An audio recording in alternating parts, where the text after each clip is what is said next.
अध्याय 3 पवित्र रक्त कवच। करण अपने कमरे में वापस लौटा, आग जलाई और काला कवच बीस्ट के पंजों और खोल को एक बर्तन में उबालने लगा।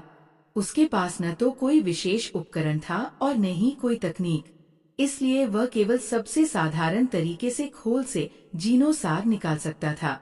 पवित्र रक्त जीव का खोल पकने में 1-2 घंटे से भी अधिक समय लेता था। इसलिए करण ने बर्तन का ढक्कन बंद किया और उस काले क्रिस्टल को ध्यान से देखने लगा, लेकिन उसे अब भी कोई सुराग नहीं मिला। अचानक उसकी नजर कमरे के कोने में बंद एक हल्के हरे रंग के शल्क वाले जीव पर पड़ी, जो आकार में एक जंगली बिल्ली जितना था। तभी उसके दिमाग में एक विचार आया। काला कवच बीस्ट की तरह यह हरा शल्क बीस्ट भी एक साधारण जीव था। करण पहले इनका शिकार करता था और इन्हें पकाकर खाता था ताकि उसके जीनो पॉइंट बढ़ सकें, लेकिन बाद में इनका मांस असर करना बंद कर चुका था, इसलिए उसने आखिरी जीव को नहीं खाया और भूल गया। आश्चर्य की बात यह थी कि वह अभी भी जिंदा था। करण ने लगभग मर चुके उस हरा शल्क बीस्ट को पिंजरे से निकाला। कुछ पल हिचकिचाने के बाद वह काला क्रिस्टल उसे खिलाने ही वाला था, लेकिन उसकी उम्मीद से बिल्कुल उल्टा हुआ। जैसे ही हरा शल्क बीस्ट ने काला क्रिस्टल देखा, उसने अचानक अपनी बची हुई सारी ताकत इकट्ठी की, जीभ बाहर निकाली और क्रिस्टल को सीधे अपने मुंह में खींचकर निगल गया। इस काले क्रिस्टल में सचमुच कुछ जादुई है। करण स्तब्ध रह गया। क्रिस्टल निगलने के बाद हरा शल्क बीस्ट अचानक काफी ज्यादा जीवंत लगने लगा। उसके चारों पंजे तेजी से हिलने लगे और उसने करण के हाथ को काटने की कोशिश की, जो उसकी गर्दन पकड़े हुए था। करण ने तुरंत उसे वापस पिंजरे में फेंक दिया और ध्यान से देखने लगा। जो जीव कई दिनों से भूखा पड़ा था, वो अब पूरी तरह ऊर्जा से भर चुका था। वह पिंजरे के अंदर पागलों की तरह उछल कूद और खरोंचने लगा, बिल्कुल वैसे ही जैसे पहली बार पकड़े जाने पर था। करण पिंजरे के सामने बैठकर उसकी हर हरकत देखने लगा। उसके मन में एक अनुमान था। अगर उसका अनुमान सही निकला तो शायद उसे पवित्र रक्त जीव से भी ज्यादा अद्भुत चीज मिल चुकी थी, लेकिन उसे डर था कि कहीं वह गलत न हो। इसलिए वह बेचैनी से हरा शल्क बीस्ट को घूरता रहा, उस परिवर्तन की प्रतीक्षा करते हुए जिसकी उसे उम्मीद थी। वह इतना ध्यान से देख रहा था कि उसे ये भी एहसास नहीं हुआ कि वो भूख से बेहाल हो चुका है। तभी बर्तन से आती हड्डियों के सूप की खुशबू उसकी नाक में पहुंची। समय देखने पर उसे पता चला कि लगभग 24 घंटे बीत चुके थे। वो उठकर बर्तन देखने गया। काला कवच बीस्ट के खोल का सुनहरा रंग पूरी तरह उबलकर सूप में घुल चुका था और अब पूरा शोरबा सुनहरा हो गया था। उसकी खुशबू इतनी लाजवाब थी कि भूखे करण के मुंह में पानी आ गया। वह सूप निकालने ही वाला था कि अचानक उसे पिंजरे से लोहे के टूटने की आवाज सुनाई दी। करण तुरंत पलटा। उसने देखा कि हरा शल्क बीस्ट पिंजरे की लोहे की सलाख तोड़ चुका था और अपना सिर बाहर निकाल चुका था। उसके हल्के हरे शल्क अब पूरी तरह गहरे हरे रंग में बदल चुके थे।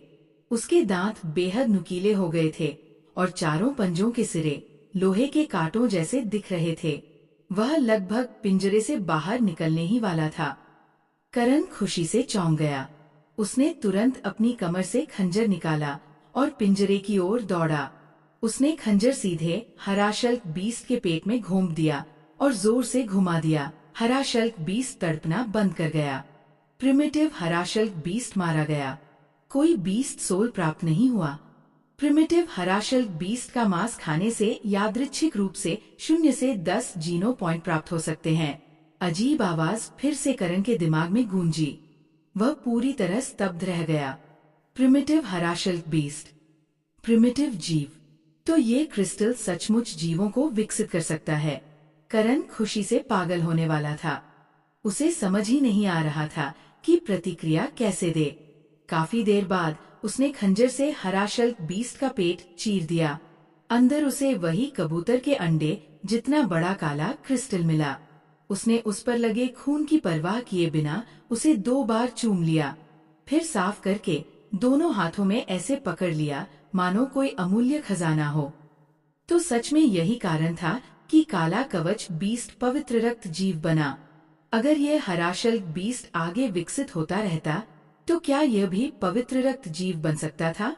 करण इस बारे में सोचने तक की हिम्मत नहीं कर पा रहा था, क्योंकि ये सब बहुत ही अविश्वसनीय था।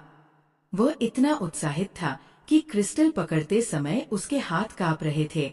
ये सुनिश्चित करने के लिए कि वो सपना नहीं देख रहा, उसने अपनी जीभ काट ली और दर्द से चीख उठा। काफी देर तक उत्साह में डूबे रहने के बाद करण ने सावधानी से क्रिस्टल को छिपा दिया। फिर उसने सुनहरा शोरबा पी लिया और उसे एक और पवित्र जीनो पॉइंट प्राप्त हुआ। अब उसके कुल पवित्र जीनो पॉइंट 8 हो चुके थे। हालांकि उसके साधारण तरीके से खोल का पूरा जीनो सार नहीं निकला था, लेकिन एक अतिरिक्त पवित्र जीनो पॉइंट मिल जाना भी काफी था। तभी करण को याद आया कि सुनहरे काला कवच बीस्ट को मारने पर उसे एक पवित्र रक्त बीस्ट सोल भी मिला था। उसने तुरंत अपना प्रोफाइल खोला। करण अभी विकसित नहीं हुआ। स्थिति कोई नहीं। आयु 200 वर्ष। विकास के लिए आवश्यक 100 जीनो पॉइंट। प्राप्त जीनो पॉइंट 79 साधारण जीनो पॉइंट, 8 पवित्र जीनो पॉइंट। प्राप्त बीस्ट सोल पवित्र रक्त काला कवच बीस्ट। पवित्र रक्त काला कवच बीस्ट बीस्ट सोल का प्रकार कवच। आखिर पवित्र रक्त काला कवच बीस्ट का कवच कैसा दिखता होगा? करण के मन में विचार पूरा भी नहीं हुआ था कि अचानक हवा में एक सुनहरी छाया उभरी। वह बिल्कुल उसी सुनहरे काला कवच बीस्ट जैसी दिख रही थी। सुनहरा बीस्ट उड़कर सीधे करण की छाती पर आ गिरा और तरल सोने में बदल गया। फिर वह उसके पूरे शरीर पर फैलने लगा। पलक झपकते ही करण का पूरा शरीर, यहाँ तक कि उसके बाल भी सुनहरे कवच से ढक गए। वह सुनहरा कवच बेहद चिकना और शक्तिशाली दिख रहा था। उसका डिजाइन ऐसा था मानो मध्यकालीन योद्धाओं के कवच को आधुनिक गति और संतुलन के साथ बनाया गया हो। पूरा कवच किसी कलाकृति जैसा लग रहा था। उस कवच से शक्ति और गति दोनों का एहसास हो रहा था।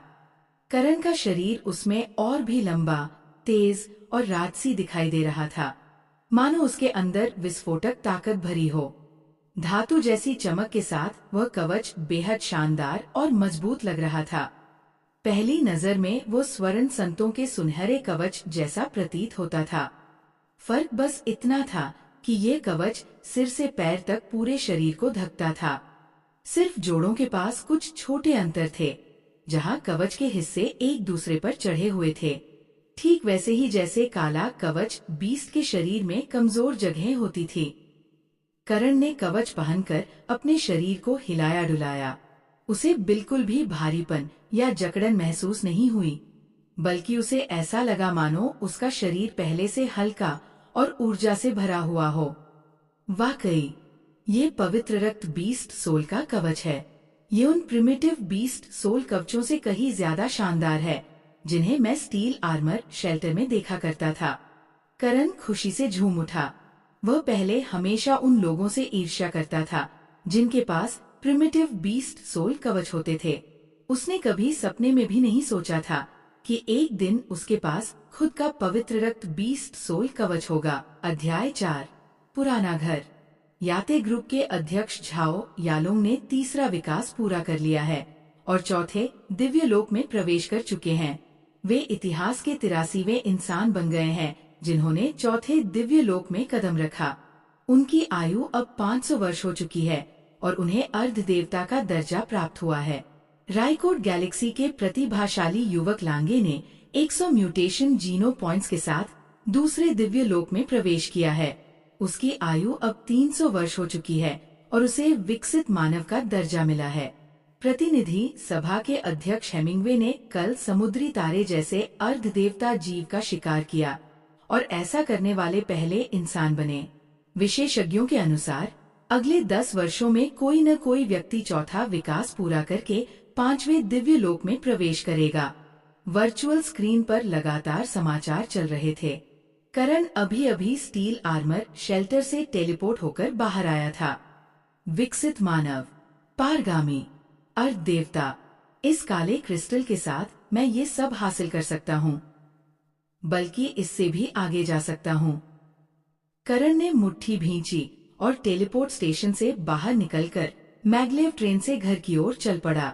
जैसे ही वह अपने घर के आंगन के पास पहुंचा, अंदर से एक कर्कश महिला की आवाज सुनाई दी। लो सुलेन, क्या तुम हान परिवार का पुराना घर अकेले रखना चाहती हो? ये घर हमारे माता पिता का था, मेरे दोनों बड़े भाइयों और मेरा इसमें हिस्सा है। अब बड़ा भाई नहीं रहा, इसलिए हम तुम्हारे साथ अन्याय नहीं करेंगे और उसका हिस्सा तुम्हें दे देंगे। लेकिन अगर तुम पूरा घर हड़पना चाहती हो तो हम कभी नहीं मानेंगे। बिल्कुल सही, एक अधेड़ आदमी की आवाज आई। ये पुराना घर हमेशा से हमारे माता पिता की संपत्ति रहा है, हम सबका इस पर अधिकार है। तुम इसे अकेले नहीं रख सकती। तुम्हारा परिवार 20 साल से ज्यादा समय से यहाँ रह रहा है। तुम पहले ही हमारा बहुत फायदा उठा चुकी हो। अब समय आ गया है कि संपत्ति बांटी जाए। एक नर्म लेकिन बनावटी पुरुष आवाज सुनाई दी। भाभी, आप लोग इतने साल इस घर में रहे हैं, हम किराया भी नहीं मांग रहे, लेकिन ये घर हमारी विरासत है, इसलिए इसे बांटना ही पड़ेगा। फिर एक युवती बोली, हमने वकील से मूल्यांकन करवाया है। इस पुराने घर की कीमत अब 30 लाख से ज्यादा है। हम 3 परिवार हैं, इसलिए हर परिवार को 10 लाख मिलने चाहिए। या तो आप हम सबको 10-10 लाख दे दीजिए और घर अपने पास रखिए, या फिर घर बेच दीजिए और पैसे बांट लेते हैं।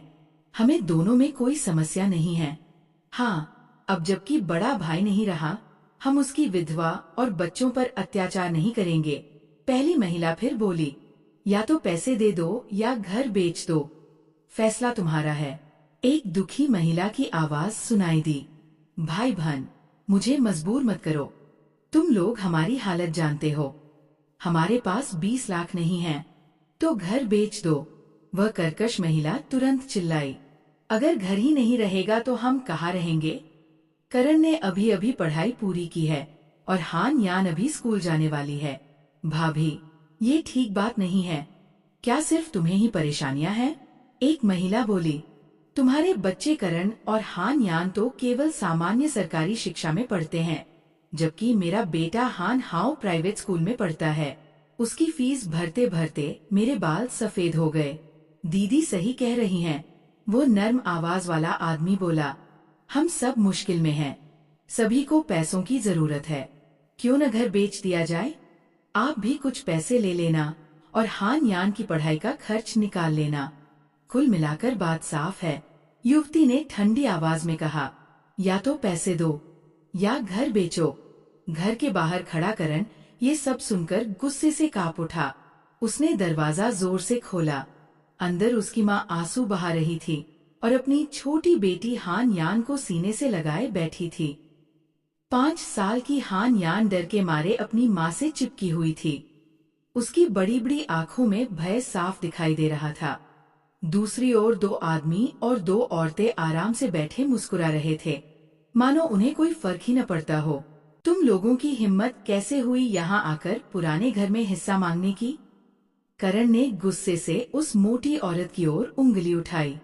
बुआ, जब तुम कंपनी में अकाउंटेंट थी तब तुम्हारी वजह से करोड़ों का नुकसान हुआ था। तब क्या मेरे पापा ने तुम्हारी मदद नहीं की थी, जब तुम रो रो कर उनसे गुहार लगा रही थी? करण, कैसी बकवास कर रहे हो? पतली आवाज वाला आदमी चिल्लाया। कौन सा नुकसान? झूठ बोलना बंद करो। करण ने उसकी ओर उंगली तान दी। चाचा, आपने कंपनी का पैसा निकालकर निवेश किया था और लाखों डुबो दिए थे। तब क्या आप हमारे घर आकर पापा के सामने घुटनों पर नहीं गिरे थे? फिर करण ने दूसरे मोटे आदमी की ओर देखा। और आप, चाचा, जुए के कर्ज में डूबकर आत्महत्या करने वाले थे, तब आपकी जान किसने बचाई थी? जब लोग आपको पीट पीट कर मार डालने वाले थे, तब किसने मदद की थी? करण की आंखें लाल हो चुकी थी। स्टारी ग्रुप हमारी फैमिली कंपनी खरीदना चाहता था। अगर मेरे पापा तुम सबकी तरफ से खड़े न होते और स्टारी ग्रुप से टकराते नहीं, तो क्या उनकी इतनी रहस्यमयी मौत होती? उसने दांत भींच लिए। लेकिन तुम लोगों ने क्या किया? पापा के अंतिम संस्कार में तक नहीं आए। उनकी मौत के तुरंत बाद कंपनी बेच दी और सारे पैसे खुद रख लिए। क्या तुम लोगों ने हमें 1 रुपया भी दिया? और जब तुम लोगों की शादी हुई थी, तब तुम्हारे घर किसने खरीदे थे? क्या वे इस पुराने घर से सस्ते थे? दादा दादी के जिंदा रहते तुम लोगों ने एक दिन भी उनकी सेवा नहीं की। अब तुम्हारी हिम्मत कैसे हुई इस पुराने घर में हिस्सा मांगने की? बस करो। हान लेई नामक चाचा बेशर्मी से बोला। तुम्हारे पिता ने वही किया जो उन्हें ठीक लगा। कंपनी मेरे पिता की थी और हम सबका उसमें हिस्सा था।